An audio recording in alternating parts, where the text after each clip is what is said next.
Sony is starting the year out right by giving PS Plus subscribers 3 classic games to play this January.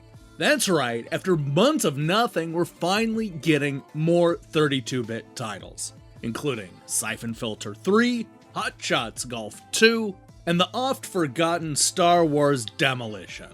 Look, that's great news, but are any of these games actually worth playing? To answer that question, I decided to flip through the pages of Electronic Gaming Monthly, Next Generation, Insight Video Gaming, and more classic magazines to see what the critics said back when these games first came out. So come, join me for another explosive episode of PlayStation Plus Review Crew.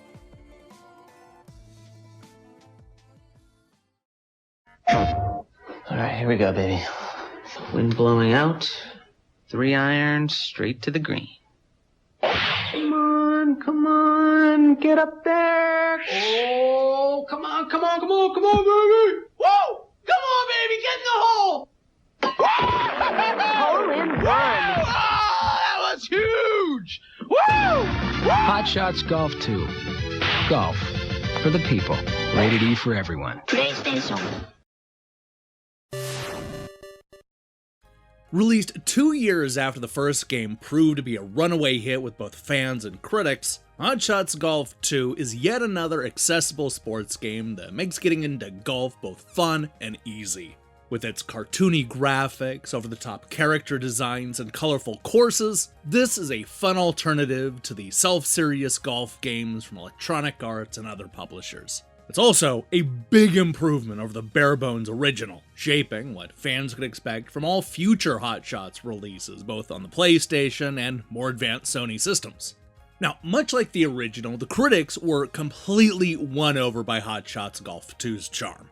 Electronic Gaming Monthly gave it an average of 8.9 out of 10, with Crispin arguing that this is the only golf game that you'll need. It may not seem that different from the original at first, but Hot Shots 2 is in fact much improved and worth grabbing, even if you're still addicted to the first game. John also liked the game, noting that there's a pretty good argument for Hot Shots not actually needing a sequel. After all, there wasn't exactly much wrong with the original. His main gripe is that this game is a little bit harder than the first game, which consequently makes it less fun. Moving on, you saw a similar 8 out of 10 score from Game Informer, and Insight Video Gaming stopped drooling over the Son of the Beach Girls long enough to give Hot Shots 2 a 4 out of 5. GamePro was even more impressed, giving the game a perfect 5 out of 5, concluding that Tiger and the rest of the PGA can grab some pine at the 19th hole. If you're looking for a fast, fun, and challenging tee time, the PlayStation has nothing better to offer than Hot Shots Golf 2. Now, in case you're curious, it was the official US PlayStation magazine that gave the game the lowest score, coming in at a mere 3.5 out of 5. Their main complaints seem to center around the sometimes funky physics. Notice that I said physics were in some ways more true to life. In some ways, they're strangely off. I've seen a ball come to a dead halt on a strong fairway incline, for example, and then reverse directions on the same incline in the very next shot. Of course, they also called the game pure heaven, so you might as well just give Hot Shots Golf 2 a download and see if it still holds up.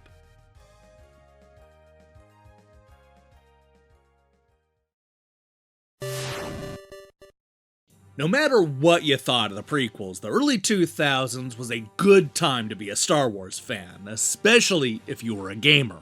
From racing games, to role-playing games, to action games, we suddenly had more Star Wars than we knew what to do with. Star Wars Demolition is the often-forgotten Twisted Metal ripoff that saw you drive different vehicles around familiar planets while blowing up anything that moves. Toss in the movie's sound effects and the music that we all know and love, and what you have is a can't-miss multiplayer experience. Right? Well, not so fast. After several years of Star Wars being shoved into every genre, the critics were starting to grow sick of the license. Just look at this review from Electronic Gaming Monthly, where Dean asked the obvious question. What's next? Star Wars Tennis? Yeah, it's getting ridiculous, but I can't knock it because I'm sick of the license. especially when the game itself is decent. Craig agreed, noting that the gameplay is novel for a vehicle destruction game, but it doesn't breathe new life into the genre. There's a few cool things, like the variable strength weapons and the score penalty for replenishing your energy, but it isn't enough to keep this Vigilante 8 knockoff from feeling too stale. Overall, Electronic Gaming Monthly gave Star Wars Demolition an average score of 6.3 out of 10. You saw a very similar score from the official US PlayStation Magazine, who gave it a 3.5 out of 5 and complained that it's too much of a Vigilante 8 clone. GamePro also went with a similar 3 out of 5 score, offering up this snarky review. So Yoda said that a Jedi never uses the Force for attack.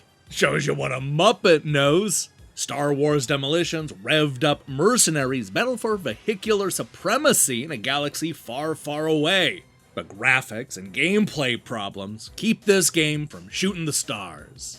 While not a review of the PlayStation version, I can't help but share this review from Next Generation. Unfortunately, the actual game sucks. The auto-targeting is horribly broken, and there's no repeat fire, which means that you have to squeeze every shot off manually. Also, for some reason, nobody in the entire galaxy thought to invent a vehicle that can go in reverse. Thus, matches occasionally degrade into two enemies stuck facing one another, unable to move, simply unloading at point-blank range until the other one explodes. Yeah, I'm not gonna lie, Star Wars Tennis is starting to sound a lot more exciting about now.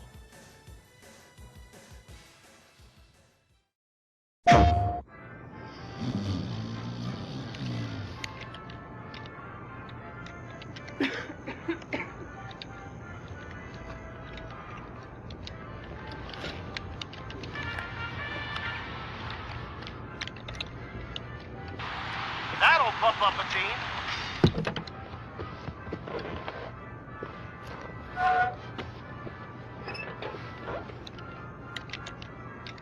PlayStation.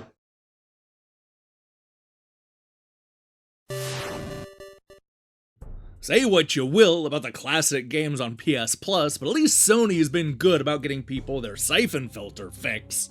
Here we have the third installment in this popular action franchise, which also marks the final sequel on the 32-bit PlayStation. Syphon Filter 3 brings a new conspiracy for Gabe Logan to unravel, as well as some new characters and locations to get to know. It's a bigger and more ambitious sequel, but does that make it better? Well, that might depend on who you ask. Much like with Syphon Filter 2, Electronic Gaming Monthly is once again the outlier with an average score of 6.5 out of 10. Che explained that if Syphon Filter 3 existed in a contextless gaming vacuum, then this would have rocked my pathetic little world. But the truth is, this game is beat. It's tired. Syphon Filter 3's so-so graphics can no longer be tempered by its once innovative gameplay and controls. This is a cheap mission add-on pack that's 2 years too late. Mark agreed, arguing that he liked the minigames and how the gameplay is still fast and exciting, but otherwise, this is basically the same game as the last two. This series refuses to evolve. Game Informer strongly disagreed, giving the game a 9 out of 10, making it one of their best reviewed games of 2001.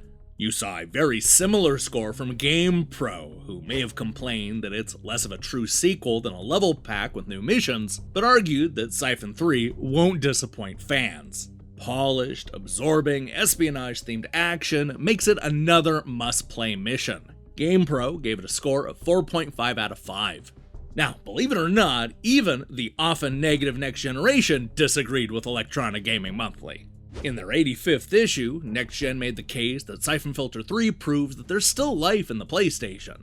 Graphically solid, slickly presented, and sporting a solid selection of mission types and a complex storyline, Syphon Filter 3 is perhaps the last great PlayStation action game. Given that pretty much everybody else had moved on to the PlayStation 2, Next Generation might have a point.